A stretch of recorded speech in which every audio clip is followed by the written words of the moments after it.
इस कौम को मेरे जैसा दूसरा नहीं मिलेगा, खलीलुर रहमान कमर ने कौम को बता दिया। राइटर और ड्रामा निगार का मारिया बी का साथ देने का ऐलान किया। खलीलुर रहमान कमर पर लगाए इल्जाम गलत है, जानिए खबर पॉइंट की स्टोरी में। राइटर और ड्रामा निगार खलीलुर रहमान कमर गुज़िश्ता दिनों हनी ट्रैप का शिकार हुए, जिसकी FIR करवाने और फिर लीक वीडियोस जैसे मामला सामने आने पर खलीलुर रहमान कमर को सख्त तनकीद का सामना करना पड़ा, जिसके बाद वो नाकदीन की जानिब से पेश किए गए तज्जियों पर दिल गिरफ्तार भी हुए और बारहा अपनी सफाई देने की कोशिश भी की कि इस वक्त क्या हालात है जब ये वीडियोस बनाई गई, मगर हर बार कोई न कोई नया नुक्ता निकाल लिया जाता, जिस पर अब वो भी तंग आ चुके हैं और उनका कहना है कि इस कौम को दूसरा खलीलुर रहमान कमर नहीं मिलेगा। निजी चैनल को इंटरव्यू में खलीलुर रहमान कमर ने कहा कि बुल्ले शाह भी एक ही था, सादत हसन मंटो भी एक ही था और खलीलुर रहमान कमर भी एक ही है। इस कौम को मुझ जैसा दूसरा नहीं मिलेगा। अपने साथ पेश आने वाले वाक़ये के बाद दिल बर्दाश्त हो गया हूँ। खलीलुर रहमान कमर ने मजीद कहा कि वो अब सोच रहे हैं कि इस मुल्क में मजीद रहना चाहिए या नहीं। आज तक कभी इस मट्टी और जमीन से नफरत नहीं हुई और ना ही कभी ऐसा सोचा। खुदा से दुआ है कि हिम्मत अता करे, क्योंकि वो इस मट्टी के बगैर नहीं रह सकते। ड्रामा निगार का मजीद कहना था कि अगवाकारों ने उन्हें 7 घंटे तक जरगामार बनाए रखा।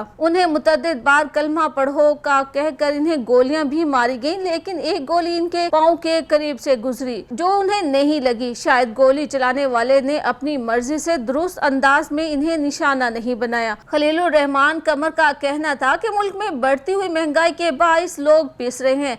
ऐसे हालात में इनके पास सिर्फ 2 ही चॉइसेस, अपनी है या किसी और की चमड़ी बेचे। वो नहीं चाहते कि जरूरत के हाथों मजबूर होकर कोई बच्ची फरोख्त हो जाए। उनका कहना था कि वो इस बात पर खुश हैं कि इन्हें बेचकर लोग पैसे कमा रहे हैं। राइटर का कहना था कि मारिया भी इस्लामी इक़दार को बचाने जैसे बड़े मकसद के लिए काम कर रही हैं। इस कॉज में वो मारिया बी के साथ खड़े हैं। अपने लाजवाब ड्रामों के डायलॉग्स के बायस खलीलुर रहमान कमर की शख्सियत को देखा जाए तो आपको ये बात सच मालूम होगी कि वाकई में इन जैसा लिखने वाला शायद ही पाकिस्तान में कोई और हो। इनके ड्रामे मेरे पास तुम हो को उनके बेमिसाल डायलॉग्स की वजह से पड़ोसी मुल्क में भी देखा और बेपनाह सराहा गया। अब इनका नया ड्रामा जेंटलमैन नाज़रीन में बहुत पसंद किया जा रहा है, जो कि अपने मुनफरिद डायलॉग्स की वजह से ही मशहूर हो रहा है और जिसे देखते ही पता चल जाता है कि ये ड्रामा जरूर खलीलुर रहमान कमर ने ही लिखा होगा। इसलिए ये कहना कि वाकई में इन जैसा कौम को दोबारा नहीं मिलेगा दुरुस्त है, जिसकी कदर करना जरूरी है। दूसरा किसी की पर्सनल लाइफ को निशाना बनाना अगर आप अपने लिए पसंद नहीं करते तो दूसरों की पर्सनल लाइफ में उन्हें स्पेस देना भी सीखें। फनकार, हदायतकार और राइटर्स किसी की पब्लिक प्रॉपर्टी नहीं होते, वो भी हमारी ही तरह के इंसान होते हैं जो हमारी एंटरटेनमेंट के लिए काम करते हैं।